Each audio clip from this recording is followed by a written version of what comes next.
kesalahan-kesalahan kita dihapuskan, dan semoga kita senantiasa dalam lindungannya, dijauhkan dari berbagai wabah dan musibah, tetap istiqomah di jalan Allah sampai akhir hayat kita, dan semoga kelak kita semua husnul khotimah. Semoga salawat serta salam senantiasa dilimpahkan kepada Nabi Muhammad SAW beserta keluarga beliau, para sahabat-sahabat beliau, dan segenap umatnya yang taat dan patuh kepada ajaran beliau.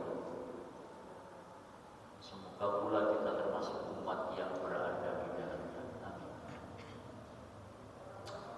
Para jamaah sekalian rahimahullah, malam ini kami ingin sampaikan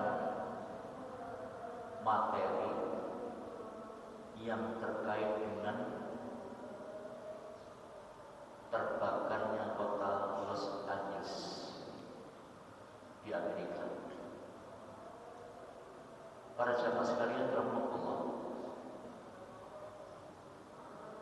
ada maklumat yang disampaikan oleh Allah di dalam surat Fussilat ayat nomor 46. Maklumat Allah itu berbunyi, a'udzubillahi minasyaitonir rajim, man amila sholihan falinafsi. Siapapun orangnya yang beramal soleh. Beramal soleh itu adalah beramal yang baik. Beramal yang baik itu menurut perasaan manusia beda dengan menurut keterangan Allah. Bisa jadi seseorang menganggap sesuatu itu baik, tapi dalam pandangan Allah tidak baik.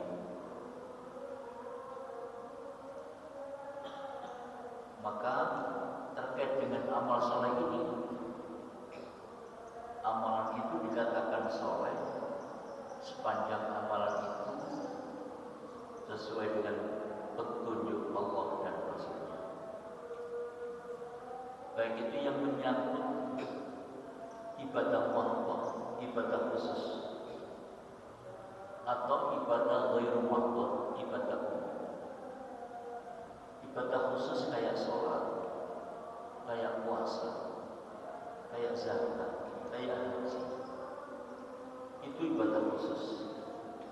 Perintahnya, tata cara pelaksanaannya, waktu pelaksanaannya telah ditentukan oleh Allah lewat Rasulullah SAW.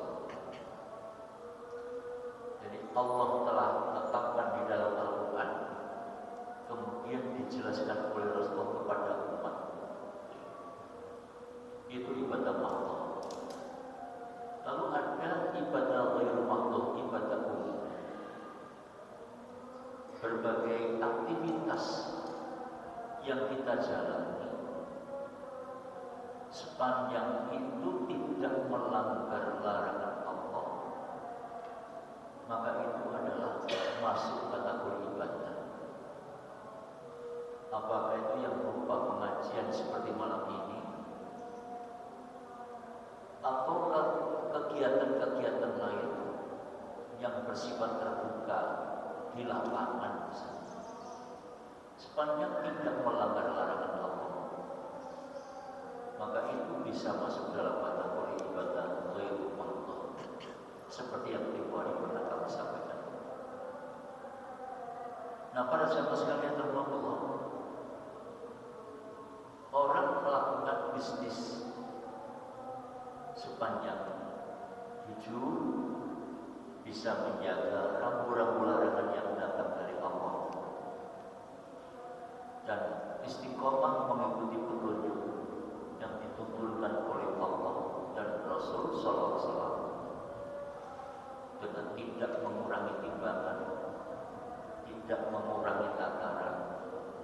tidak mengurangi ukuran, maka itu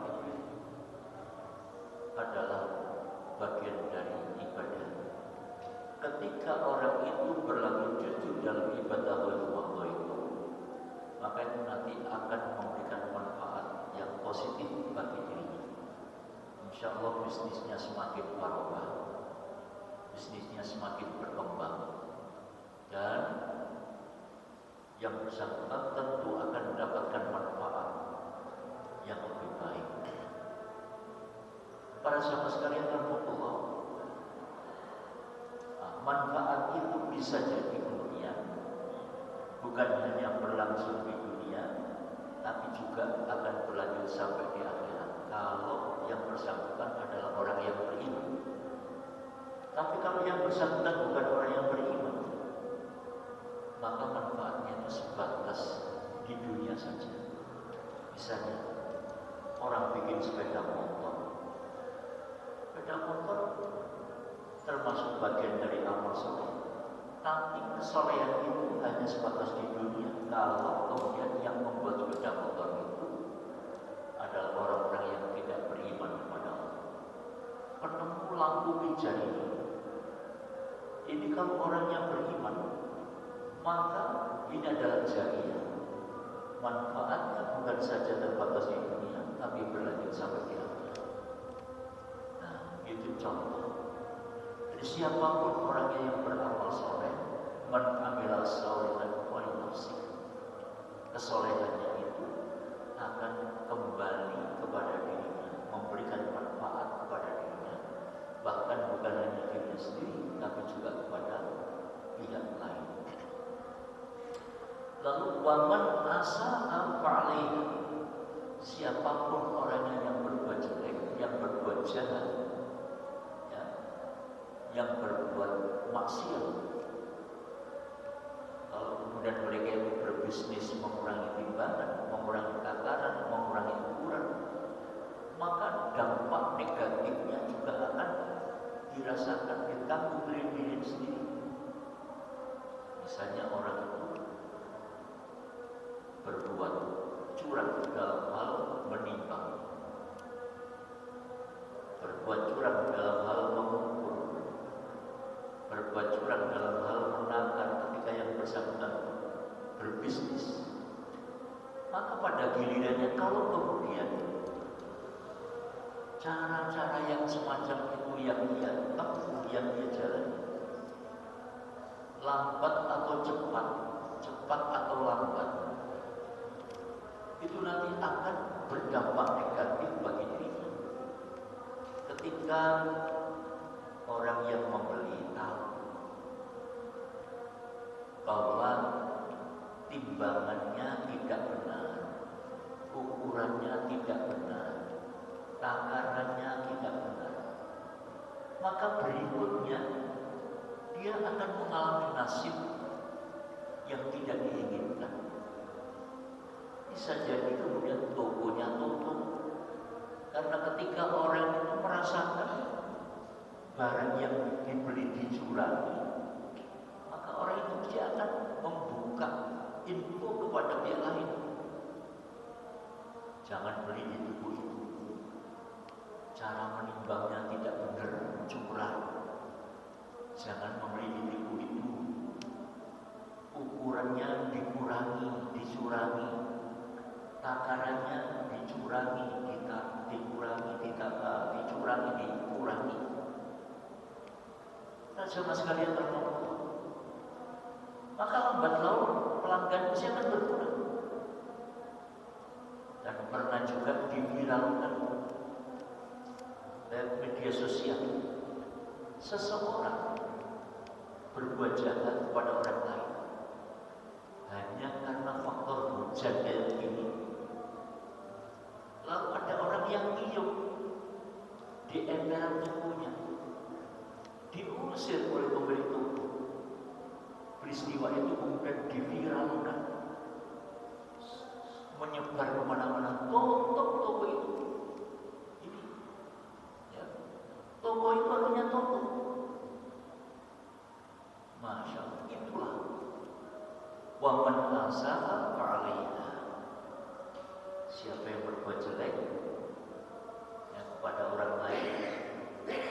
atau dia bekerja tapi cara kerjanya jelek, pada gilirannya mesti akan menerima nasib yang tidak diinginkan. Ya. Jadi kalau dia sebagai seorang pekerja, lalu dia itu melakukan pekerjaannya tidak standar, tidak sesuai dengan aturan, cepat atau lambat mesti akan berdampak negatif bagi dirinya. Wa ma rabbuka bidzallamin lil 'abid. Dan Tuhanmu tidak akan berlaku zalim kepada hamba. Allah itu Maha Adil.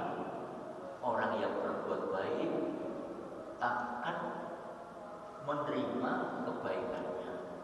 Sebaliknya orang yang berbuat jelek, orang yang berbuat jahat, orang yang berbuat curang, dia juga akan menerima akibat dari ketidakbaikannya.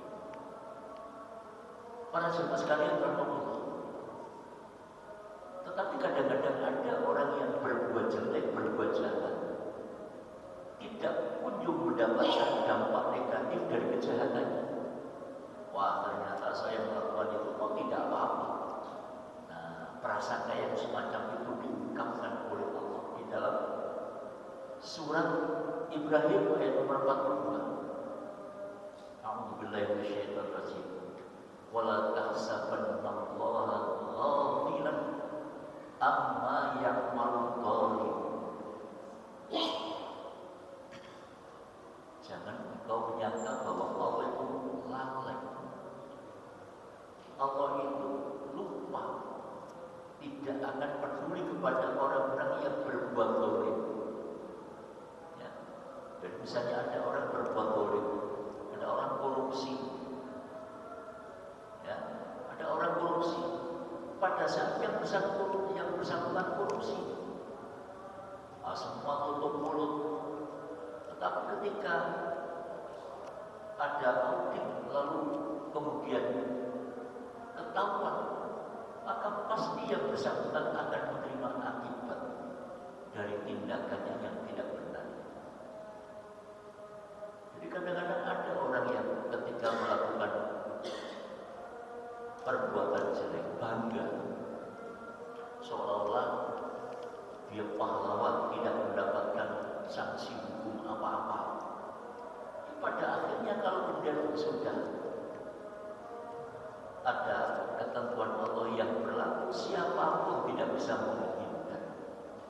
Siapapun tidak bisa menghindar. Ya, itu pada sahabat-sahabat. Nah, jadi misal ada orang yang korupsi. Di zaman Nabi dalam hadis muttafaqun alaih diungkapkan, ada seorang perempuan dari suku Makhzumiyah nyolong, tapi tidak ada orang yang berani bertindak. Perempuan dari suku Makhzumiyah itu orangnya punya kedudukan,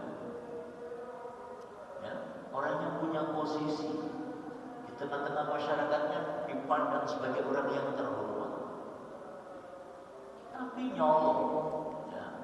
Nah, karena dia orang yang dipandang terhormat, walaupun nyolong, gak wani orang-orang untuk melakukan tindakan. Hanya berundel ngalor itu. Walhasil kemudian orang-orang bersepakat, ini orang muslim paling tepat menyampaikan kepada Nabi kecuali Usama bin Zaid, karena Usama itu kasih Rasulullah. Maka dipanggillah Usama, kemudian dikasih info, Usama ini ada kasus begini, ya, ada seorang perempuan dari suku Makhzumiyah, dia adalah orang yang terhormat, orang yang punya kedudukan. Nah, orang-orang ini tidak berani bertindak karena dia punya kedudukan, sungkan. Nah, begitu. Nah, karena itu Anda perlu sampaikan ini kepada Nabi SAW. Maka tangganglah Usama kepada Nabi. Lalu kemudian Usama menyampaikan kepada Nabi tentang peristiwa itu. Nabi langsung marah. Apakah kamu akan membela, melindungi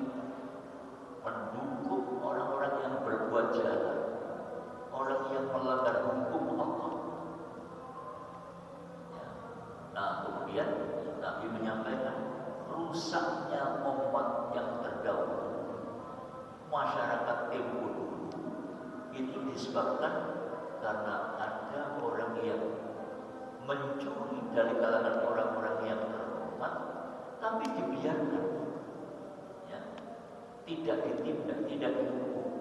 Tapi begitu yang nyolong, yang mencuri orang-orang miskin, orang yang lemah, rakyat kecil langsung diberi tindakan tegas. Nah, itu adalah ketidakadilan. Maka kemudian Nabi perintahkan kepada Usama untuk bertindak tegas kepada pelaku pencurian. Nah, jadi para sahabat sekalian Allah, itu adalah akibat dari perbuatan mereka. Siapa yang berbuat jelek, jahat, ya, curang dan lain sebagainya, pasti akan kena dampak. Di dalam surat Ar-Rum ayat nomor 41, Allah menyatakan dhaharal fasadu fil barri wal bahri bima kasabat aydin nas. Telah terjadi kerusakan di darat ataupun juga di laut. Misalnya di darat, orang menggali tanah secara serampangan. Awalnya dianggap tidak apa-apa, tapi pada akhirnya kemudian ada dampak yang membahayakan. Ya, terjadilah longsor. Kemudian begitu hujan lebat, banjir melanda di mana-mana. Itu akibat perbuatan yang tidak terukur, ya, berdasarkan kacamata keilmuan. Ya. Kemudian misalnya di laut, ketika terjadi kapal yang tenggelam, mungkin pengalaman sudah berjalan berkali-kali, tidak ada apa-apa. Tapi pada suatu saat, ketika dia mengangkut penumpang yang kapasitasnya melebihi ketentuan, lalu tiba-tiba datang gelombang. Nah, di situ kapal oleng, maka kemudian orang itu bisa jadi tenggelam secara keseluruhan. Nah, jadi pada sahabat sekalian Allah, Allah mengingatkan wala tasabannallaha ghafilan amma ya'malul dhalimun. Janganlah kalian menyangka, jangan kalian mengira kalau Allah itu ghafil, lalai, nggak mereka kepada orang-orang yang berbuat dolim, ya, pada orang-orang yang berbuat dolim. Innama yu'akhiruhum liyaumin tashkhasu fihi al-absar. Innama yu'akhiruhum, sesungguhnya sebelum datangnya musibah, katakan misalnya orang itu melakukan tindak apa itu namanya, penebangan hutan, apa penggalian tanah secara serampangan, seolah-olah tidak ada apa-apa, ya, seolah-olah tidak ada apa-apa. Itu hanya momen saja. Jadi Allah menangguhkan innama yu'akhiruhum. Tetapi beliau itu tashkhasu fil absar, begitu hari naasnya itu datang, langsung mata terbelalak karena tercengang melihat musibah yang terjadi. Para sahabat sekalian rahmatullah, Donald Trump sebelum terbakarnya Los Angeles, kota atau wilayah yang berada di Amerika, mereka dalam pidatonya memberikan ancaman Gaza akan kami jadikan neraka. Tidak berselang lama, tiba-tiba terjadi kebakaran dahsyat. Dan secara pribadi, walaupun kita tidak tahu persis yang ada di sana, tapi dengan melihat di layar HP, kita melihat betapa mengerikannya kobaran api sangat mengerikan. Sepanjang yang saya tahu, saya belum pernah melihat kobaran api yang sedahsyat ini. Mengerikan betul. Dan banyak komentar yang memperkirakan sulit untuk bisa dipadamkan. Bahkan yang sudah dipadamkan pada saat yang lain, apinya muncul lagi. Apinya muncul lagi. Sangat besar kerugian yang dialami. Ya. Sangat besar kerugian yang dialami. Banyak bangunan-bangunan yang hancur, yang ludes karena terbakar. Nah, para sahabat sekalian,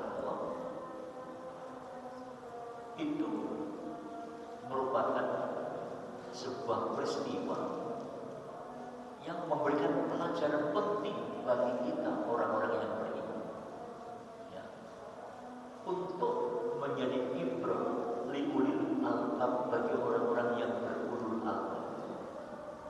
Para sahabat sekalian rahmatullah, di dalam Al-Quran surat Al-Imran ayat 54 Allah menegaskan, wa makaru wa makaru, mereka merencanakan makar, merencanakan kejahatan. Wa makaru, Allah tidak punya makar. Kemudian Allah tegaskan, wallahu khairul makirin. Ya. Allah itu adalah sebaik-baik pemilik makar. Jadi makarnya Allah itu lebih baik ketimbang makarnya manusia. Manusia punya rencana.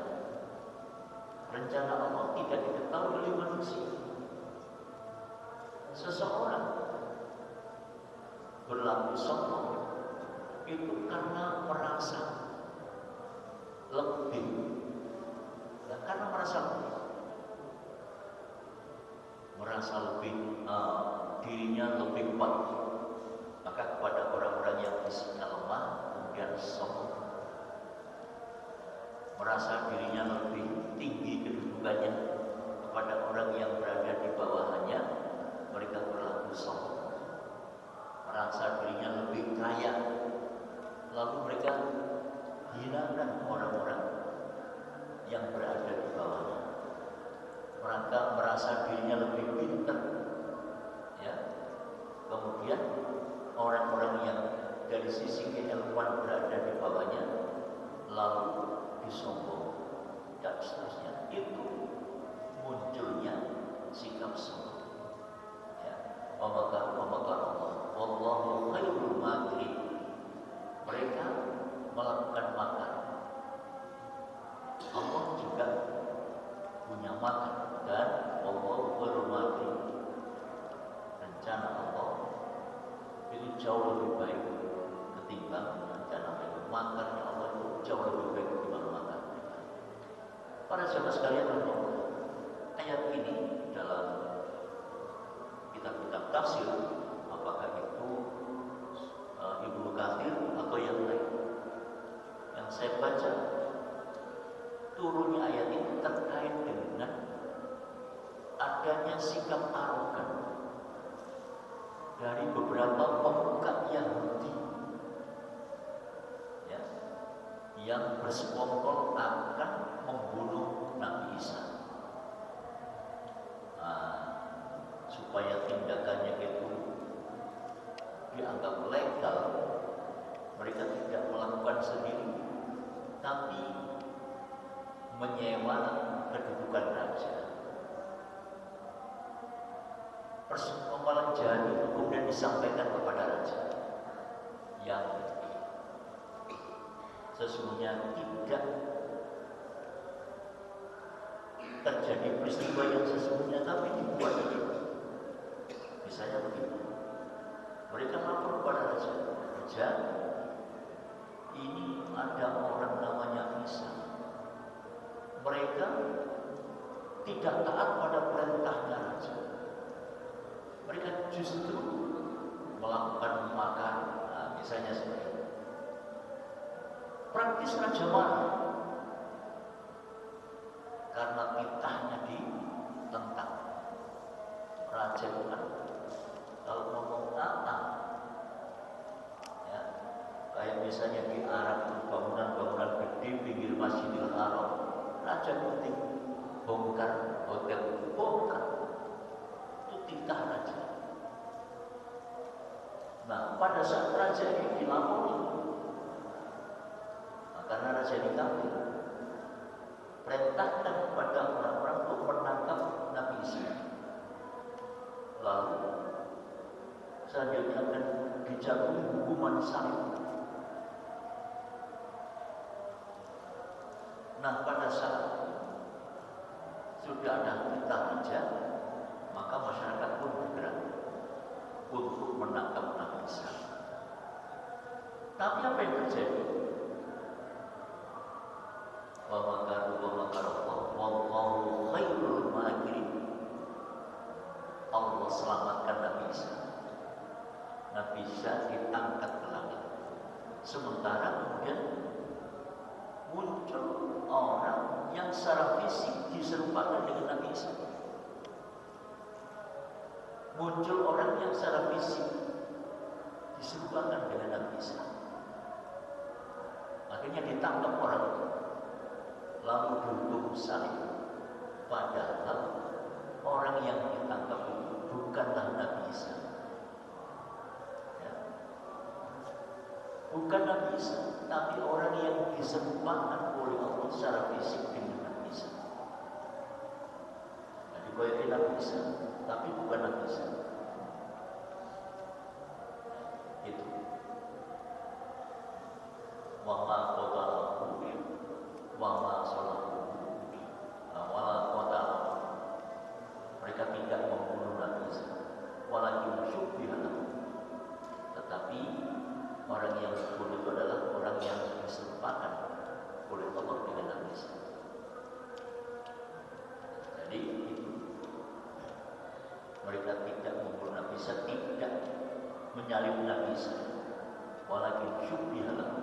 Tapi orang yang dibunuh, yang disalib adalah orang yang diserupakan dengan Nabi Isa. Wa ma qataluhu wa ma salabuhu walakin syubbiha lahu. Mereka tidak membunuhnya, tidak menyalibnya, tapi yang mereka bunuh, yang mereka salib adalah orang yang diserupakan dengan Nabi Isa. Nah, itu namanya Yudas Iskariot. Para sahabat sekalian Allah, itu makar yang mereka bikin. Tapi kemudian Allah melakukan penyelamatan terhadap Nabi Isa dengan cara yang amat sangat Allah. Nah, Donald Trump ketika menyampaikan pidato yang bersifat ancaman kepada masyarakat yang akan dibikin neraka wilayah Gaza, akan bikin neraka. Walhasil Allah memberikan pelajaran bagi yang bersangkutan. Bukan Gaza yang menjadi neraka, ya, walaupun Gaza rusak total, rusak payah, tapi Los Angeles, wilayah Amerika yang menjadi wilayah kekuasaan Donald Trump pada saat nanti dilantik menjadi presiden, justru hangus terbakar, masya Allah. Ya, dan itu sudah merembet kemana-mana, ke California, ya, sudah merembet ke California, bahkan juga kepada tempat-tempat yang lain, ke New York. Ya, itu pintu yang saya dapat lewat media sosial. Nah, para sahabat sekalian bermohon, kenapa Donald Trump itu sampai melakukan sesumbar seperti itu? Gaza akan kami jadikan neraka. Karena mereka merasa lebih. Amerika dalam negara adidaya, negara superpower, merasa senjatanya canggih, kuat, ya, ekonominya kuat, Dipikir kalau sudah seperti itu bisa bertindak sepenuhnya sendiri. Hal yang demikian itu diungkapkan oleh Allah di dalam surat Fatir ayat nomor 43. Istighfarun bil ard wa sayyi, karena kesombongan yang mereka lakukan di muka bumi. Wa sayyi, dan mereka punya rencana jahat. Lalu Allah mengingatkan, wala yahiqul makru sayyi illa bi'ahli.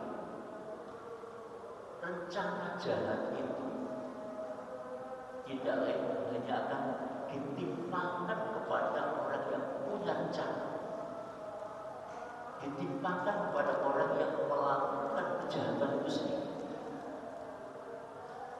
Maka tidak berselang lama, hanya beberapa saat setelah Donald Trump menyampaikan pidatonya itu, dengan kekuasaan Allah datangkan tentara berupa bara api yang membakar Los Angeles. Jadi bicara tentang tentara Allah itu tidak harus berwujud manusia. Bisa jadi tentara Allah itu berwujud bara api. Bisa jadi tentara Allah itu berwujud angin topan. Bisa jadi berwujud hama. Bisa jadi berwujud gempa, tanah longsor, dan lain sebagainya. Ketika orang itu durhaka kepada Allah, jadi kalau misalnya kita membaca di surat Al-Qalam, di sana ada kisah yang patut untuk menjadi bahan renungan buat kita semua. Kisah itu terkait dengan orang yang kaya punya kebun kurma. Pada saat mereka akan memetik buah kurmanya, para sahabat sekalian pada umumnya dulu kalau di daerah pedesaan orang mau panen padi itu mesti diketahui banyak orang, ya, karena mereka mengajak orang-orang yang pernah ikut tanam, istilah wong disebut tandur. Yuk meni ani-ani, meni kita panen tanamannya. Oh iya Pak. Akhirnya semua orang tahu. Ketika yang demikian itu terjadi, maka kemudian banyak orang yang lalu berdatangan untuk mengambil sisa. Bahasa wong Jawa, wong desa ngasak. Kalau bahasa wong tambahan guri, dolek sisa-sisa. Nah, ketika orang ini mau panen kurmanya, itu tidak sangat merahasiakan, tidak memberitahukan kepada orang ini, supaya nanti hasil panennya itu disalurkan, supaya utuh. Tapi apa yang terjadi pada sahabat-sahabat? Masya Allah, Allah menunjukkan kekuasaan. Begitu besoknya dipanen, satu pun tidak ada buah yang tersisa, dan tidak ada orang yang tahu siapa yang mengambilnya. Subhanallah, inilah. Jadi para sahabat sekalian, Allah misalnya orang ditakdirkan rezekinya melimpah, sudah mencapai nisab, tidak mau bayar zakat. Apakah dengan tidak membayar zakat lalu rezekinya semakin bertambah banyak? Nanti teori manusia, kalau misalnya barang itu tidak dikurangi, ya tentu akan tetap jumlahnya, dan bahkan bisa jadi lebih banyak kalau kemudian dikembangkan terus. Tetapi bisa jadi itu berbalik, ya, tidak menjadi lebih banyak, bahkan menjadi binasa, Sebaliknya, pada saat sedang harta yang dikurangi dikeluarkan untuk zakat, secara lengkap katakan uang itu 100 juta, diambil 2,5 juta, berkurang.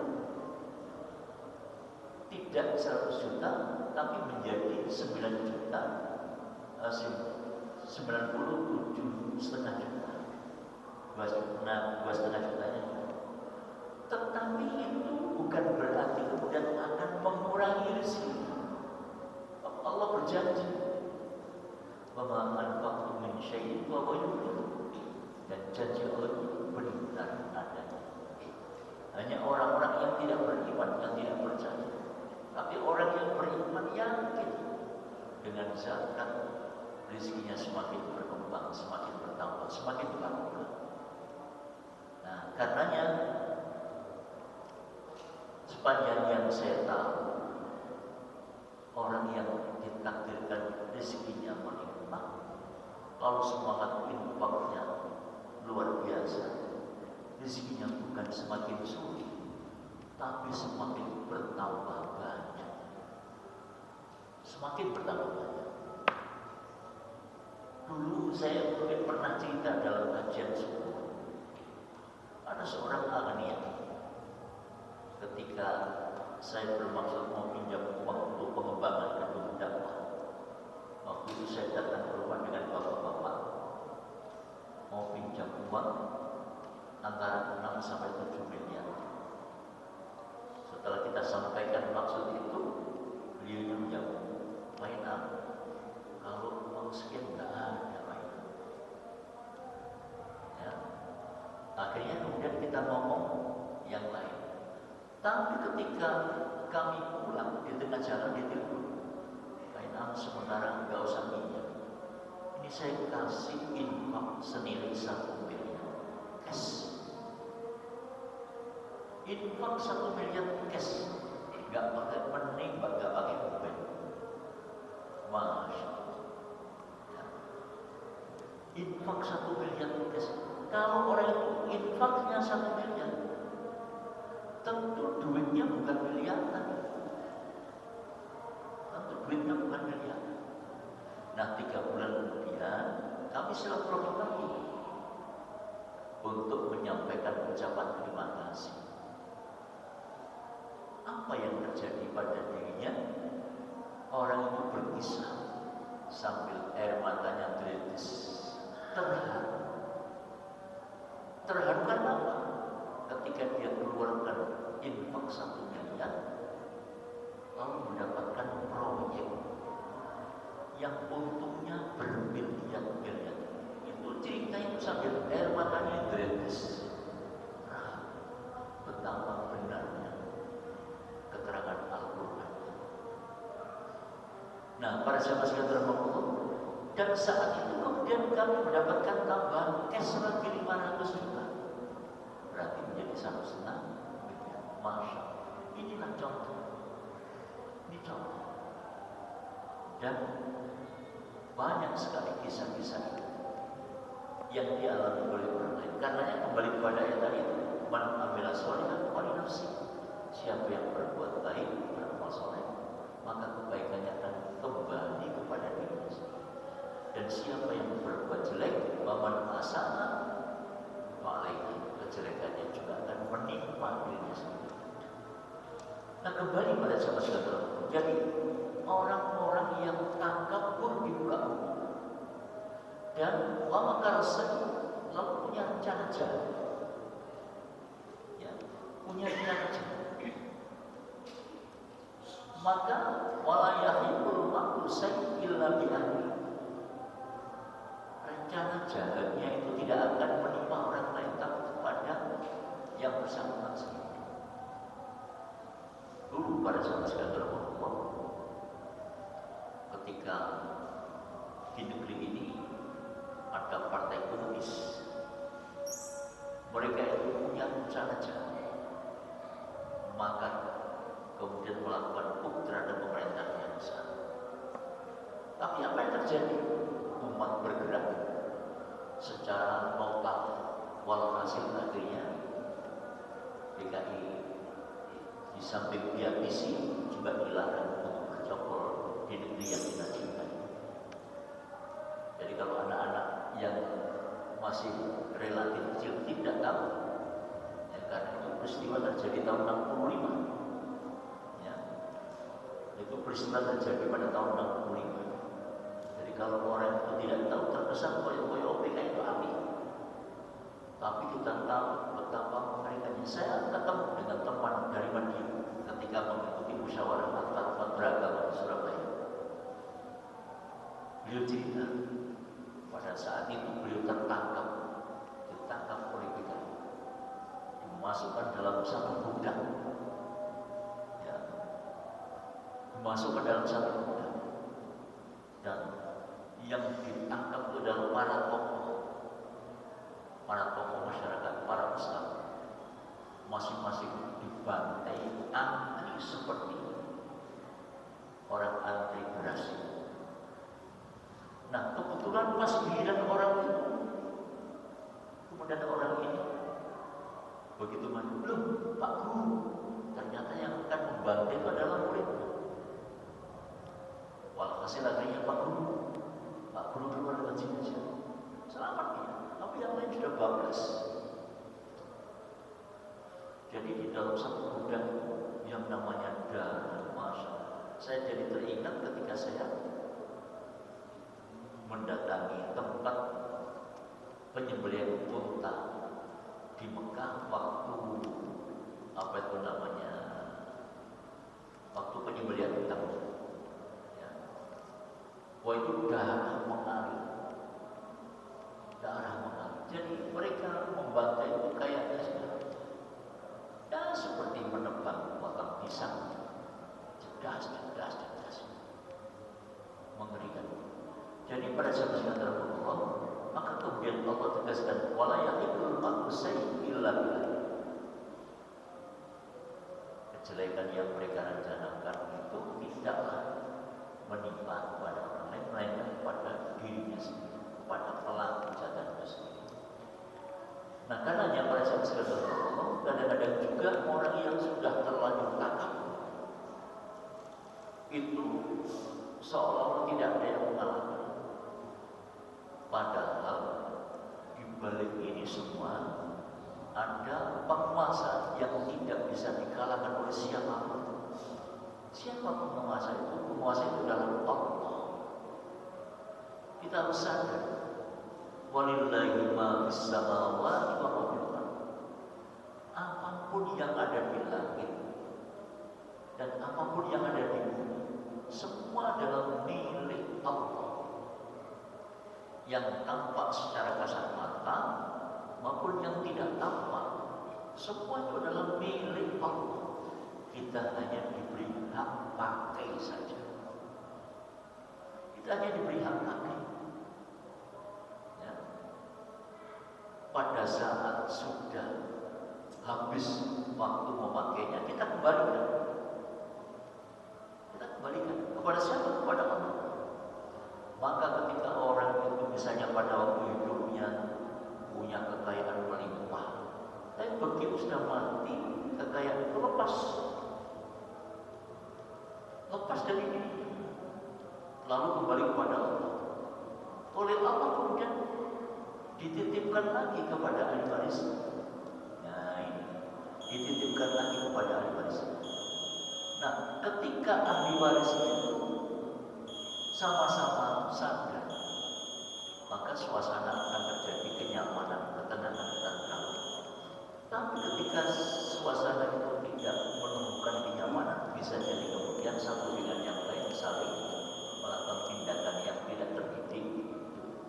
Nah, karenanya pada saat sekarang Allah sekali lagi, orang tidak boleh takabur, karena bekal untuk takaburnya itu tidak ada. Yang berhak untuk takabur itu hanya Allah. Takabur itu miliknya Allah, pakaiannya Allah. Sudah tepat kalau Allah itu kemudian takabur, karena semua ini milik Allah. Maka kemudian ketika kita menyebut Allah, Allahu Akbar, Allah Maha Besar, karena memang tepat, ya. Allah Maha Kaya, Allah Maha Pengampun. Allah itu sangat adil, ya, sangat adil. Orang yang berbuat baik akan dibalas dengan kebaikan. Orang yang berbuat jahat, nah kejahatannya itu akan ditimpakan kepada pelaku kejahatan itu sendiri.